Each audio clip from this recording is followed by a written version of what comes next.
रिश्ता कायम हो रहा लगता है मुझे। मोदी जी की फ़ोटो देखी होगी आपने, इटालियन जो प्राइम मिनिस्टर है उसके साथ।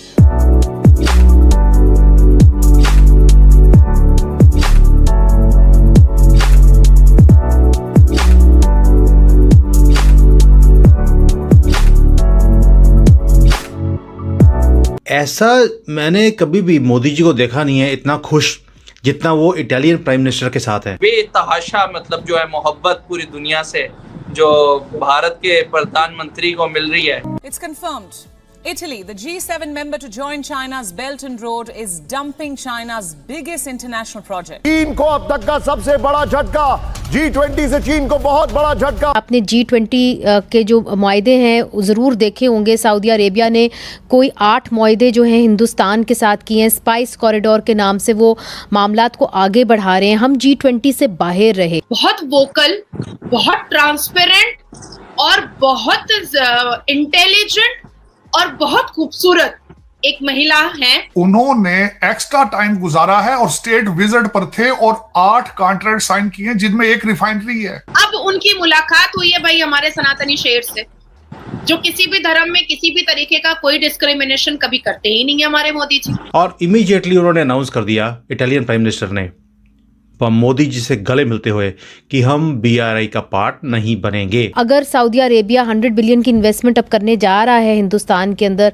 तो हमारे हवाले से जो उन्होंने इन्वेस्टमेंट करनी थी उसका क्या फ्यूचर होगा। जैसे 94 में मनमोहन सिंह ने पॉलिसी बनाई, आप इंडिया का पूरा रिवाइवल देख लें। अब ये सारा जो सिलसिला चल रहा है ना, ये पूरे दुनिया में, इवन चाइना के अंदर भी बात हुई है कि कुछ तो है मोदी जी के बीच में और इटालियन प्राइम मिनिस्टर के बीच में।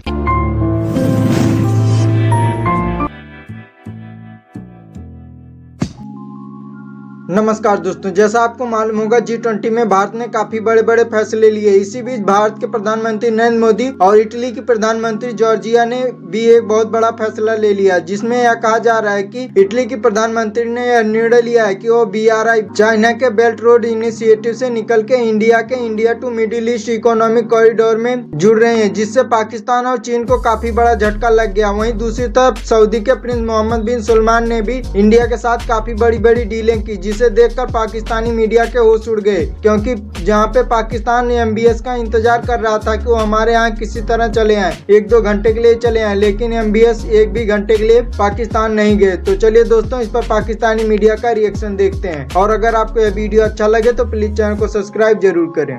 मोदी जी की फोटो देखी होगी आपने, इटालियन जो प्राइम मिनिस्टर है उसके साथ। आप देखिए, ऐसा मैंने कभी भी मोदी जी को देखा नहीं है इतना खुश जितना वो इटालियन प्राइम मिनिस्टर के साथ है। और हंस हंस के बातें करी उन्होंने वहाँ पर, एक तरह से गले मिल रहे थे, शहनाइयाँ बज रही थी, ऐसा लग रहा था, ऐसा ही माहौल था। और वो बातें क्या कर रहे थे कि मैडम, मैं चाहता हूँ कि आप चाइना की वाट लगा दें।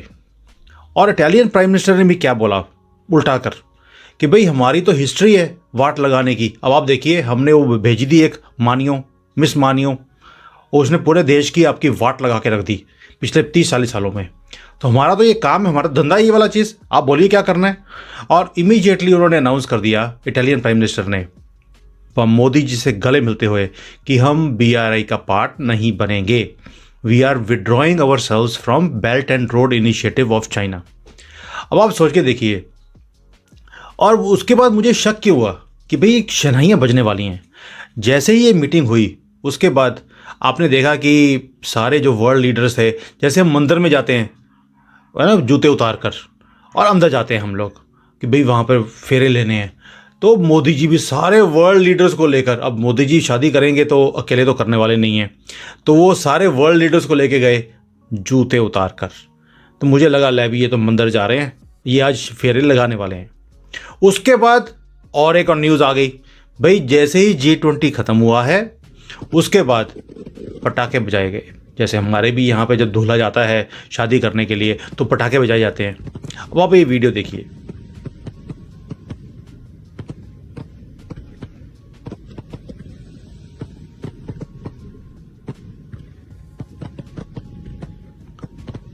दोस्तों, अब ये सारा जो सिलसिला चल रहा है ना, ये पूरे दुनिया में, इवन चाइना के अंदर भी बात हुई है कि कुछ तो है मोदी जी के बीच में और इटालियन प्राइम मिनिस्टर के बीच में। चलिए, वो जो भी है उनका पर्सनल मैटर है। Italy, the G7 member to join China's Belt and Road, is dumping China's biggest international project. Why? For the same reason that poorer nations have discovered. It's a setup. It's a cheat. It also seems to be the start of the end of the road for China's road to destruction. Most importantly, it is the ultimate humiliation for Chinese President Xi Jinping. अब मैं पहले मोहम्मद बिन सलमान साहब के बारे में बात करना चाहूंगा कि उन्होंने एक्स्ट्रा टाइम गुजारा है और स्टेट विजिट पर थे और 8 कॉन्ट्रैक्ट साइन किए जिनमें एक रिफाइनरी है, और जिसपे मुझे एक सख्त तशवीश है। कुछ जो रिफाइनरी आपके ग्वादर के पास लग रही थी कि वही तो नहीं उठा के उन्होंने उनको दे दी। एक तो ये फिक्र है मुझे, और दूसरा आपने जो फरमाया है, हमारा जो इकोनॉमिक रोड मैप था जिसमें 25 बिलियन इनका था, 25 यूएई वालों का था, शायद वो भी तो नहीं, वो गुम हो गया। वो तो हम फिर किधर जाएंगे? हमारे बच्चे तो लंदन में बैठे हैं जिन्होंने आगे समर की विंटर की शॉपिंग करनी है। जैकेटें बड़ी महंगी हो गई हैं इन्फ्लेशन की वजह से। टोरंटो में ट्यूशन फीसें देनी है बच्चों की। वो क्या बनेगा सारा सिलसिला? देखिए ना, हमारे शहबाज शरीफ साहब वहां चले गए हैं, ज़ाहिर खर्चा उनका भी है। और चीमा साहब, बड़ा अफसोस वाली बात है, मेमोरेंडम ऑफ अंडरस्टैंडिंग तो बहुत ज्यादा साइन किए गए हैं, और बिलखसूस मैं जब इसके बारे में मिडल ईस्ट का मीडिया देख रहा था तो वो जो बयान ऑयल मोहम्मद बिन सलमान का प्रोजेक्ट है बाय 2030, उसमें इंडिया फिट आता नजर आ रहा है। हम इसमें कमजोर होते नजर आ रहे हैं। मैं यहाँ पे एक छोटा सा अपने वतन अजीज की जो माइंड सेट है, मेरे लौंडे लपाड़े जो कर रहे हैं, वो भी अर्ज करना चाहता हूं। मीम बनाए जा रहे हैं कि कहते हैं कि वो पाकिस्तान इसलिए नहीं आए, कहते हैं इमरान खान मेरा बड़ा भाई है और वो जेल में बंद है, मैंने इसलिए कैंसिल किया। मेरे बच्चे जो है वतन अजीज के जिहादी जो है, वो उनका माइंड सेट ये, और उनकी घड़ियां बड़े भाई की बेच दी थी। भाई आपने तैयब अर्दगान के साथ बैठ के गालियां निकाली थी, और जो जहाज जो सऊदीया ने दिया था उसमें बग थे, वहां भी आपने बैठ के उनको गालियां निकाली थी छोटे भाईजान को। तो वो उनको आपका क्या ख्याल है, वो भूल गए सारा कुछ? लेकिन देखें, इन सोचों से आपको आगे जाना होगा। आज आप, मेरे ख्याल में जो चीमा साहब आपने स्लाइटली एक बात मेंशन की है, मेरे लिए वो बड़ी एक काबिल तकलीफ है कि आपने G20 को ब्लॉक कर दिया। आपने उस पर कवरेज नहीं की पाकिस्तान में, अपनी कौम को नहीं दिखाया कि आपके लाहौर से 100 किलोमीटर के फासले पे क्या मौजज़े हो रहे हैं दुनिया के। वहां पे दुनिया की लीडरशिप, फ्यूचर की बातें हो रही हैं, एशिया की बातें हो रही हैं, नए जो अलायंस हैं वो बन रहे हैं, और आप अपने बच्चों को रखना चाहते हैं उर्दू ट्वीटिंग के ऊपर। आप रखना चाहते हैं कि उनको कहते हैं ये सियासत नहीं जिहाद है। इससे आगे क्यों नहीं जाना चाहते? आप दुनिया का चेहरा क्यों नहीं देखने देते हो? और खबर भी चीमा साहब कभी रुकी है? खबर भी कभी बंद कर रोक सके हैं आप? जो सोशल मीडिया का दौर है, बल्कि आपको दिखाना चाहिए था, ताकि हो सकता है हमारे भी बच्चे आगे तरक्की की तरफ जाते, कुछ साइंस की बातें करते, कुछ डिप्लोमेसी की बातें करते। लेकिन ये क्या आप छुपा देते हैं उनसे? आप उनको मेरा क्या दिखाते हैं? सारा दिन वही परवेज लाई, वही आपका मेरा सारा दिन वो जो दिखाते हैं ड्रामा है, और बल्कि वो भी शर्मिंदगी है।